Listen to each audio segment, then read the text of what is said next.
Exactly. So good morning, everyone. As David said, my name is Eric Kutcher. I'm the managing partner for McKinsey's Western region, but probably more relevant for today is I actually led our global tech media telecom practice for quite a bit of time. And as David said, we're going to explore in this world where software is kind of eating and taking over the world, what does that mean in terms of industry and industry boundaries, and how to compete on a go-forward basis. And David mentioned a few of these companies that we talk about and hear about every day. But as we talked about this a bit beforehand, how do you even classify companies like Amazon or Apple or Google or Alibaba, who just is filed to become a bank, or thought about some of the industries which have already turned upside down? Think about telecommunications with Skype and how that changed the world for them. And so I'm joined by three esteemed colleagues who are living this each and every day. And so I thought I'd introduce them, ask them to share a little bit about what they're doing. And so first, Gio Colella, founder and CEO of Castlight Health. Ray Ozzie, who's founder of Groove Networks, creator of my favorite Lotus Notes, chief software architect of Microsoft, and now CEO of Talko. And then Scott Cook, founder of Intuit. So maybe, Gio, we can just start. Tell us a little bit about what you've been trying to achieve with Castlight. Great. Well, first of all, thank you so much for inviting me. It's really an honor and a pleasure to be here. I want to make sure one thing we correct is I'm co-founder, and that's very important to me because I started with Todd Park, a very good friend of mine who's now at the White House, and I couldn't have done it without him. What does Castlight do? So let me first talk for a minute about the problem we're trying to solve. Healthcare in the United States, 2.8 trillion. It's just to give an idea of the dimension of the problem. That is 25% of the Chinese GDP we're spending in healthcare in the United States. Of this, 620 billion is spent by the American enterprise. So just to compete on a worldwide level where other enterprises don't spend anything on healthcare because governments take care of it, American enterprise is spending $620 billion. A study done by McKinsey, by the way, and I wasn't asked to quote it. So well, we appreciate you doing it. Yes, of course. I think. A study done by McKinsey figures out about 30% of that is waste. And that's where Castlight comes in. Castlight is a SaaS-based platform that allows employers to understand how to allocate the healthcare dollars, starting by creating the most simple thing in any industry that in healthcare is actually a miracle, which is transparency on price and cost. I would ask anybody in this room that now is paying more and more out of pocket for your healthcare, if you have any idea of what you're going to be paying before you go and see a doctor, what the alternatives are, what's the quality of what you're going to do. I mean, think about it. Would you ever go and buy a car or buy anything else like that? Still, $2.8 trillion, 620 billion are spent being blind with a complete asymmetry of information. So step number one for Castlight, correct the asymmetry of information. Provide employers with price, quality, transparency. Then the platform integrates across all the different departments of the enterprise. So we integrate with talent management. We allow you to design your benefits. So if we know that somebody's spending more on emergency rooms than on other things, we help you understand how to correct that. So we're not limiting the caregiving, we're optimizing for healthcare. It's the first SaaS platform ever developed in healthcare. And we launched the company 5 years ago. We went public a year ago. So we're very pleased with where we are today. That's excellent. Great. And Ray, maybe talk a little bit about what you're trying to do with Talko. So I've been in the industry for quite a while. My passion, the thing that's driven me from kind of the very beginning is understanding how technology could be molded into a form that enables people to work together more effectively at a distance or work together more effectively as a team. In the Notes era, which was 30 years ago, I guess 30 years ago next month is when I started it. It was a much different world, as you well know, Scott. We were PCs were getting out there, but they weren't really connected. the way that people would get things done using PCs was really document-centric. It was very, relatively rudimentary. And the role of communications was to move those documents from place to place. In that, the PC-based model of productivity and communications is really centered around sitting at your desk. And over time, collaborative productivity reached hundreds of millions of people, hundreds of millions of information workers. If you look at installed base, it's much larger, but really the core is hundreds of millions of people. But the nature of business is really changing, and the nature of work is changing tremendously. I think every one of you would probably acknowledge that you do work pretty much anywhere you are because you're all carrying cell phones. And the total addressable market of people who work, people who get things done, is now in the billions, not in the hundreds of millions. And the types of tools that were appropriate for people to communicate and coordinate in a desktop environment are different than what should be native on a phone or on a tablet. Phones and tablets are much different than what PCs were. And so what Talko is all about is it's a team communications platform and user experience, but really what it's oriented around is the fact that people should communicate when they're using their phones much more naturally with their eyes, their ears, their voice, not just their thumbs. So it's not that typing is a bad thing or documents are a bad thing, but it's much more natural in many instances to get things resolved between people by just opening the mic and using your voice, by blending what we've traditionally known as calls and asynchronous voice and so on. But at its core, it's really a bet on the changing nature of IT, the changing nature of work, the fact that firms are, companies are shaped differently and people are working differently with each other day to day. Great. And Scott, I think most everyone here is familiar with Intuit. Maybe describe a little bit of kind of where Intuit's going, given some of the changes we're seeing in the marketplace. Let me combine that with a look at where we have come from, because I think that illustrates the direction and how we set that direction. So it was 30 years ago last month that we shipped our first product, Quicken. And I guess at the time, if we'd looked at industry, to get back to our panel title, I guess we would have been consumer software. I'd worked at P&G, so that seemed reasonable. And our competitors all sold various types of consumer software. Some did games as well as finance. One had the Jim Fix running product, which encountered a little bit of a problem when Jim collapsed while running. Bad luck.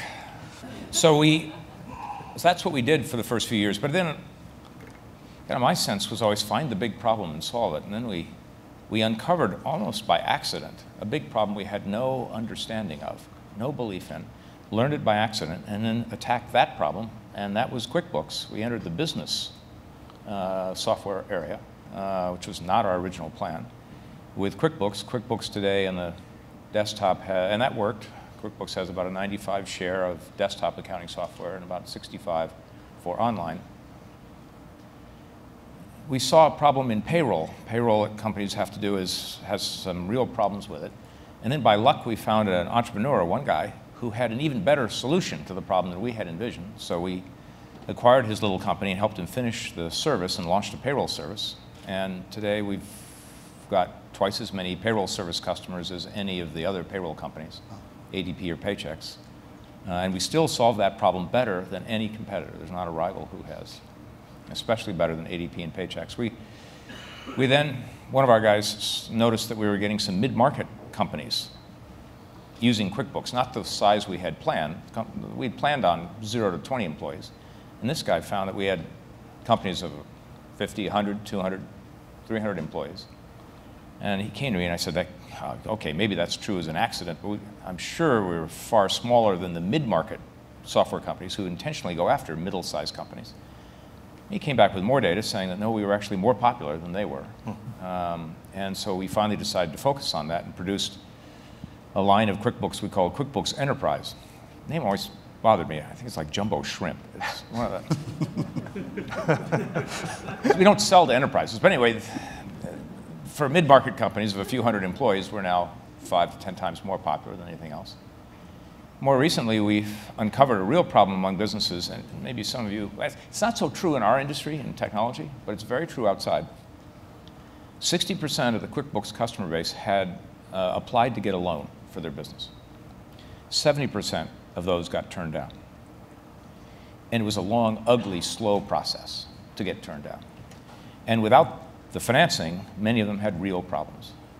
So we started to figure out how we could attack that problem. And today our fastest growing business in the company is QuickBooks Financing, where we help use the data in QuickBooks to help lenders find the companies they want to lend to, and to help the companies find the lender who really wants their business.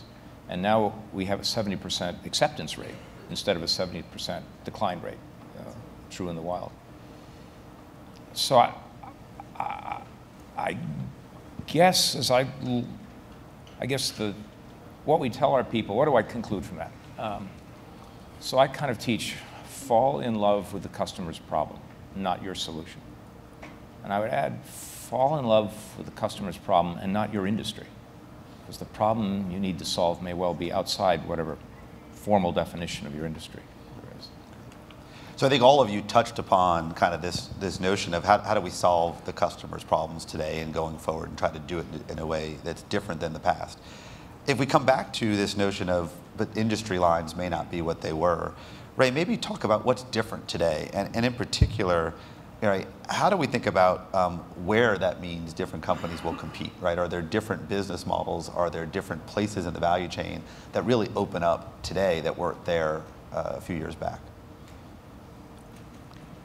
Well, from my perspective, what's different today is relative to, a decade or 2 decades ago, is everything.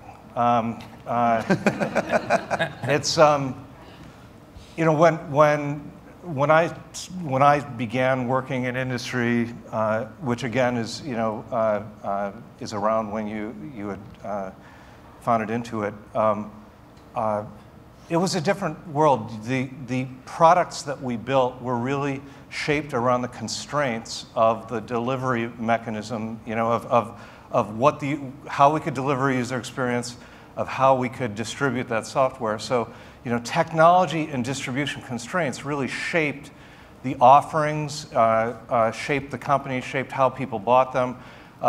We would build PC software because that was the best way of getting these solutions to people. We would envision what could we do within the constraints of the PC. We would distribute them through computer stores with distributors in the middle because that was the way of getting things out. And the same is true in many, many, many industries. The companies were shaped based on a viewpoint of the technological and distribution constraints of the time. The telco carriers were shaped around copper, around the fact that there was this wire. Television broadcasters were shaped around the fact that the way to get the signal out was broadcast. The record industry, was records. Was the fact that there was something physical that you had to, distribute out to people. The taxi industry was based on the fact that the constraints are you call people like this, and you have a radio-based dispatch system. It's the technology or distribution constraints that shape the companies. But at this point in time, it's all been blown up. In terms of technology, if you dream it, you can build it. From material science to chips to dealing with small contract manufacturers. At the software level, there are many open source modular components. There's AWS and Azure and things like that where you can host your service. If you can imagine a solution that's based on technology, in many cases, for many applications, you can do it, you can build it. And from a distribution perspective, you can directly touch your customer. Every consumer, every business partner, every employee has either a web browser, an Android phone, or an iOS phone. That you have a bidirectional communication channel. You can run experiments, you can touch them, you can figure out what goes on, you can optimize that product over time.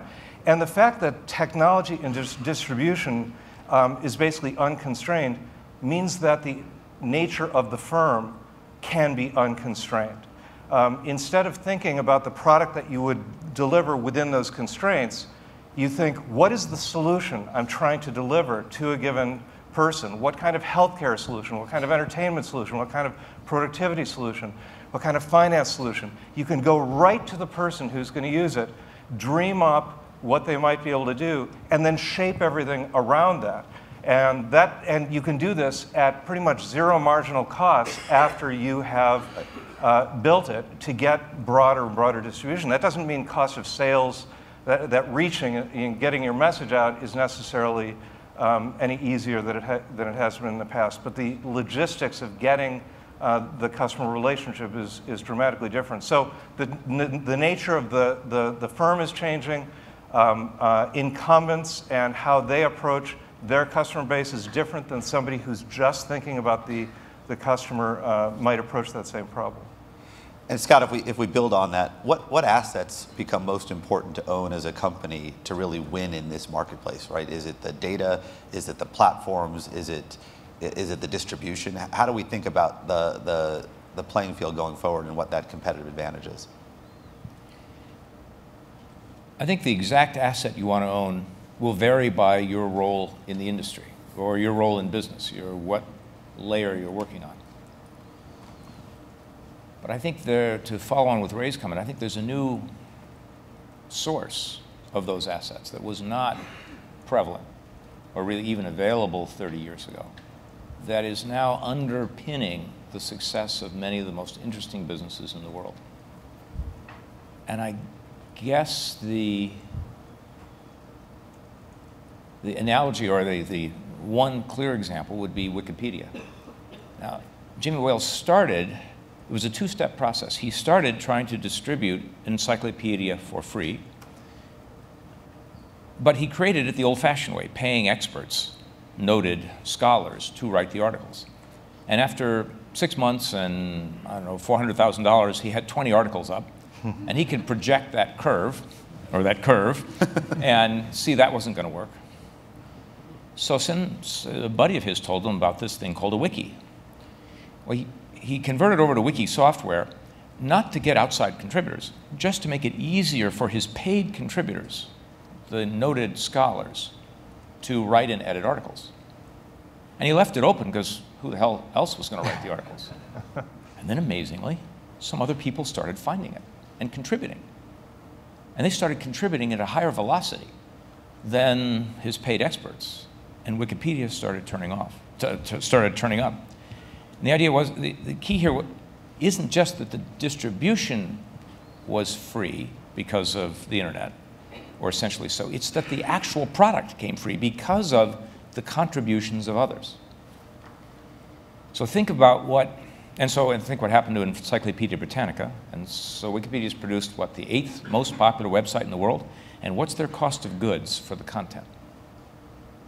0. Think about all the people writing reviews for Amazon. So hundreds of thousands of people spending their time volunteering it to make Jeff Bezos another $1 billion richer. Well, that's not actually why they do it. But and think about Waze, the company that Google bought recently. Open source software that Ray mentioned. We live in an amazing time, and it's something that did not exist 30 years ago, where hundreds of millions of people, through their behaviors, their contributions, their location, their search patterns, are creating assets of huge value to others. Think of Facebook. All for free. This is a new mode of creating the most valuable assets in the business. And typically these have network effects, which are so profound that competitors try to copy and bounce right off. That's, I think, what's particularly notable about this age, is the new way of creating profound assets. So Gio, in that, and you think about Castlight, and you think about how quickly you've been able to scale it, what is it about these trends that are enabling you to do things that weren't done before? Yeah, so first of all, I'm listening and I get excited just as I hear you guys talk. So it's really hard for me to sit still while I'm listening to you. Which is not that rare for whoever knows me. But think about this. Think about the excitement of this moment in healthcare. So everything Ray or Scott you've described, and by the way, it's pretty humbling for a 5-year-old company to be here with the guy who's pretty much the father of technology in the United States and the guy who's defined consumerism in technology. So thank you for listening to me. Think about this. You've described something that could have happened only in America. And let me tell you where I'm getting with this. The financial incentives, the economic macro picture of healthcare was, up until recently, Russia. Okay? We were literally living in a socialist system within the capitalist system of a $2.8 trillion industry. My strong belief is that technology, you're right, technology can do anything if it is located in the place where you have the right incentives and the right freedom. You said it when we were talking earlier. You said the interesting thing about The Innovators, the new book, is could those things be done today again? Because, well, healthcare is the first time in the history of the United States that healthcare is becoming a free market. It's the first time that we have the perfect storm. We have technologies, like you've mentioned, that allow us to do pretty much anything we want. And the financial incentives are heading in the right direction. So here you have the new frontier. You have, again, $2 trillion available for efficiency that until yesterday were a disaster. We're a complete bureaucracy. And Castlight is sitting at the forefront of this. I believe, and again, there's not a humble bone in my body, but I believe that our success wasn't about Castlight, it wasn't about Geo, it was about being at the right time, right place. And we're just at the beginning. We're just scratching the surface. I'll start by saying, I mean, one thing is you're sitting next to Ray and I hear him talk. I come from a conversation I had a month ago with the CTO of a major health plan in the United States, who I mean, guys, I hope you believe me. He was looking me in my eyes and said, could you explain a little bit to me what this thing, the cloud, is all about? This is the CTO of one of the biggest health plans in the United States. And my jaw dropped and we left the room and my CTO said, are you depressed? I said, well, first of all, I don't get depressed. Second, think of the opportunity. I mean, this guy doesn't even know what the cloud is, and he's managing 40 million lives. So it's a pretty exciting moment. Great. Well, I looked out my hotel room window today and got a new definition of the cloud. Welcome to Half Moon Bay. Yeah. So we have some incumbent and some attackers. How do you think about, if you're in that incumbent position, given the changes in business model, given some of the changes in the economics, how do I make sure I stay ahead? And then as the attackers, how do we think about really going after and changing the world given our willingness to adopt business models? So maybe we'll start, Scott. Yes, as the token incumbent on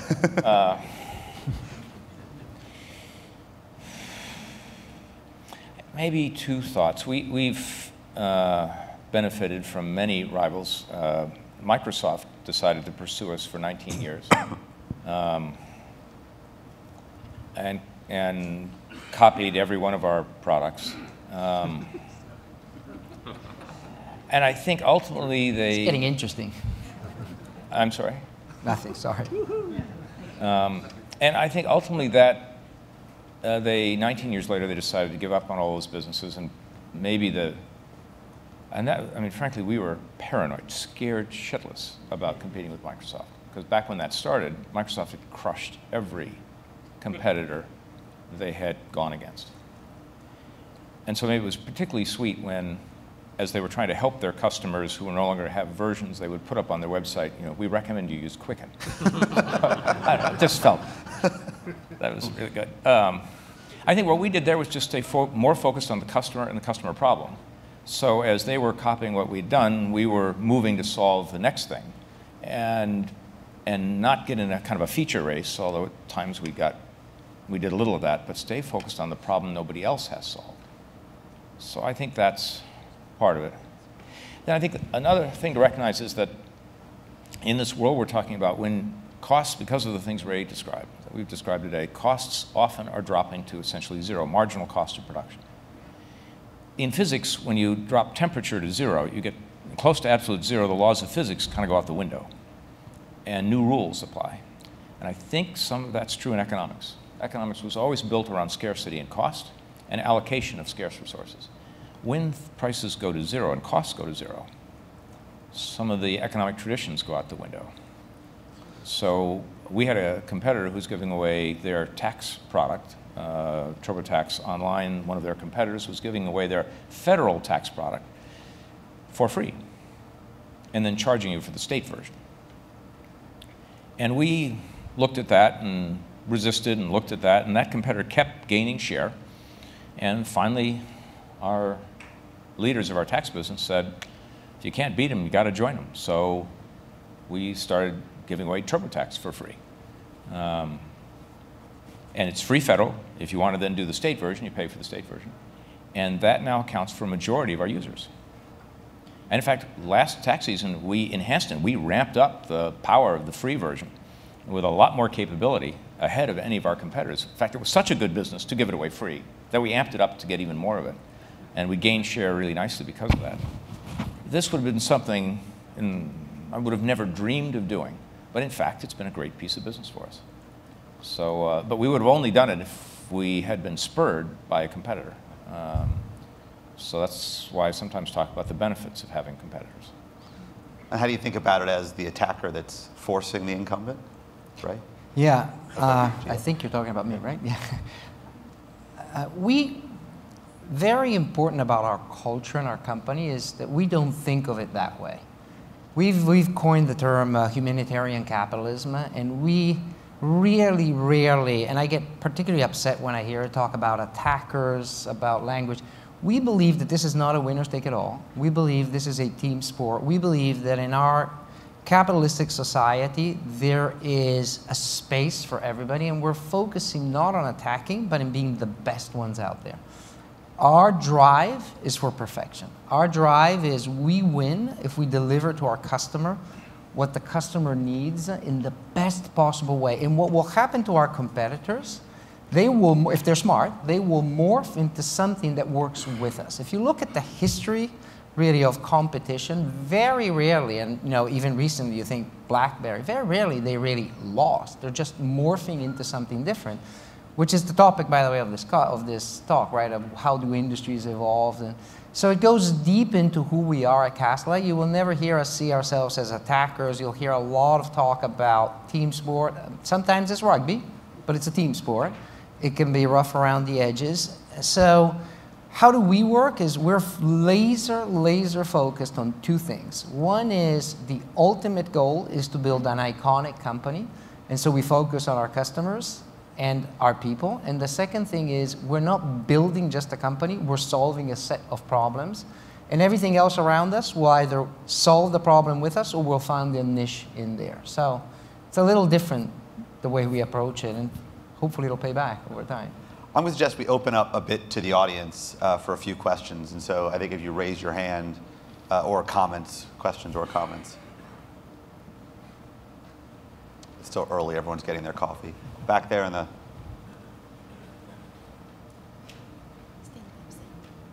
Hi, Jennifer Van Grove with TheStreet.com. My question is for Scott, and it actually has to do with attackers and incumbents. So I know that you have a relationship with Evan Spiegel, you're kind of a mentor, and I was hoping that you could talk about that relationship, what kind of advice you provided him, and then kind of maybe give your opinion on their future and what they can do going forward. Yeah, I'll leave it to him to make a projection on their future. How I met Evan, so they teach a couple cases on Intuit at Stanford, and I'll go and attend some of those case discussions. And one year, and this was a case about the beginning of the company, when Tom and I were starting the company, and our search for venture capital, which we utterly failed to get. We didn't get a penny of venture capital in the early years. And so it's a case about that. And this particular class of MBAs was really missing the boat. They just weren't getting to the issues. They didn't understand. And it was actually the worst case discussion of that case I had seen. And then toward the end of the class, one guy way up at the sky deck of the classroom just gave his take on the case, and he nailed it. He saw the stuff that the other MBAs didn't. It was really,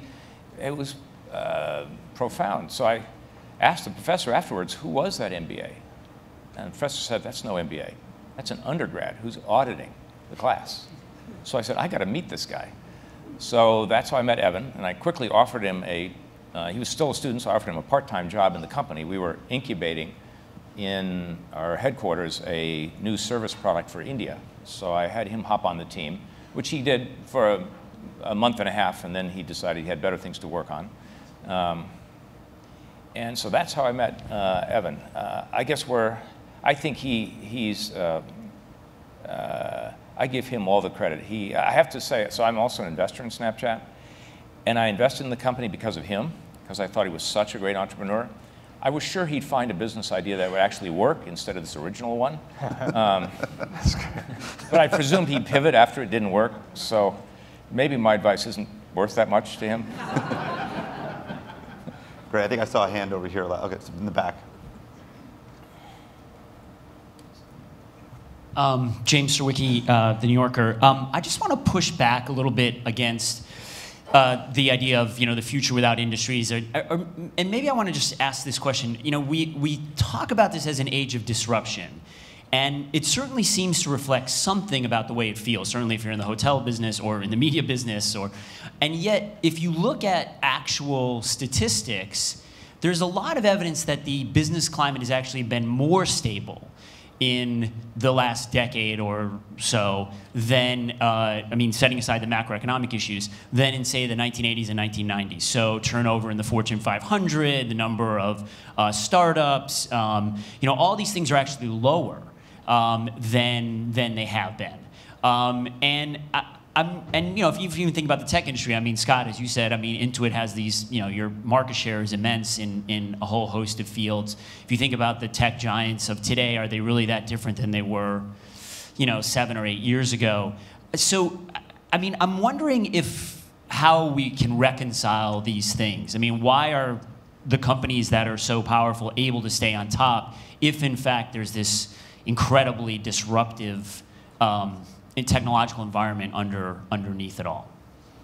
Yeah, the word disruptive is used to mean many things. And Clay is a friend, and if you ask Clay Christensen, he rues the fact that he picked that word. Usually disruptive is used in ways with an evil edge. The Schumpeterian, turnover of businesses, creative destruction. I tend to look at it on the positive side. Don't look at who went away, look at what's here now that wasn't here before. The free Skype, free global video calls for free. What an amazing, I was just with a British fellow who said that when he moved here 20 years ago, the cost of long distance was so high he would talk to his parents for a few minutes once every 2 weeks. He said, now with their grandkids, my kids, we leave Skype on. And it's video color.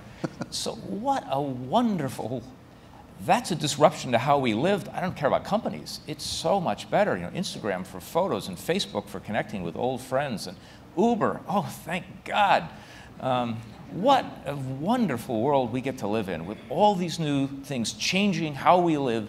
Wikipedia and a smartphone. So now a village girl in India with a smartphone, a cheap Android smartphone, and a data plan will have more information about the world at her fingertips than Bill Clinton did as president.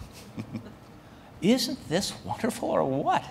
So I don't know, it's undeniable we're getting great stuff from this that is improving our lives phenomenally. Anyway, I'm sorry for the speech. Any other thoughts? No. I'll just share that disruption doesn't necessarily mean the incumbents have to fall. To Reed's point yesterday, if you manage innovation the right way within your org, you do have the opportunity to participate in the way that things are changing. It does generally involve ring fencing the innovation in some way, shape, or form, because there are very good, very strong, very well-intentioned business leaders who have a lot of day-to-day accountability, who have to keep the train, running on time. But if you have a ring-fenced group that takes a purely solution-focused viewpoint, takes the customer viewpoint, reimagines solutions the way that they could be imagined if you were a startup, and you nurture this thing and encourage those people to succeed, you can indeed ultimately grow it and do a reverse takeover of the internal business if possible. You know, I'm sure that if you did a case study of each one of the companies that goes through transitions, you'd get, you know, really interesting stories and nuances. Scott's business had to shift from a pure PC-based business to, you know, a business that embraced the web, and I'm sure that they did it. And now the phone. And now the phone, and you know, you have to stay focused on the customer, what the customer need is, and manage the transition. You might begin at ring fence, but over time you have to manage that transition of the business. Where it's really difficult is where it does cut across industry boundaries. And for example, you know, in healthcare, we have a viewpoint of how the entire ecosystem surrounding healthcare has been built up over time. You go and see your doctor, they make a recommendation to a specialist. At the same time, all of us have got, or many of us, are carrying Fitbits and various interesting little health devices, and these things are going to grow and grow and grow to be a new viewpoint that is very centric to your needs about health. I'm associated with a little startup that it's a nonprofit, but there were people who were concerned about their health around Fukushima after the 3/11 tsunami, and they, you know, Thermoelectron is, you know, and many others manufactured Geiger counters, and that industry was not set up in any way, shape, or form related to healthcare. And then people would go to their doctors and say, I don't understand how to deal with this. And so this volunteer group brought a bunch of people together with a solution focus and said, okay, we'll make inexpensive Geiger counters that automatically log the radiation wherever you go, that you can measure around your property, you can go to the schools, it all gets uploaded to the cloud, people can get a viewpoint of not only the current situation, but how the situation is changing over time. It's a very customer-focused aggregation of experts, data, using devices, you know, as you will. But I just think there are certain things that cut across boundaries, and there are certain things that can be done within a company. But it's just an exciting time. I'm going to say we have time for one last question in the back. Michael Patsalos, Fox, Stross Friedberg, we're a cybersecurity business. I wonder if I could ask the speakers to look forward and ask them this question. If you were to look at one industry, just one industry that you thought was going to undergo cataclysmic discontinuities and change, which would that be and why? Anyone care to start? I'm biased. Gio? Healthcare, I would say. There's absolutely no doubt. It's already happening. I mean, it's just completely being turned over its head. I agree. I agree from an industry perspective with healthcare. I look at it when I think of the biggest single change, though, I think of it in a little bit different context or different pivot. I know we talk about software eating the world, but right now surveillance is eating the world. And I look at various industries and say, will people wake up to the fact that surveillance is changing, transforming so many things? Will people take a different view of the solutions that they're delivering or the vendors that they're dealing with in the context of this new landscape that we're in? Yeah, I'd say urban logistics. So how people and goods move within urban environments. And I think we're seeing a lot of it already underway with Uber and various package delivery and self-driving cars. I think the propensity of people in cities to own cars will change as a result. Cars will be sold more into pools that will be shared. And this if it really goes broadly in urban environments, could have quite an impact on the auto industry and the capacity, the form factors of the vehicles, and the capacity of the production. Great. Let me thank each of our panelists. So thank you for this. I think we left with a lot more to think about how the industries are going to blur and the future of what some of these industries might look like. So thank you for all your time this morning. Thank you.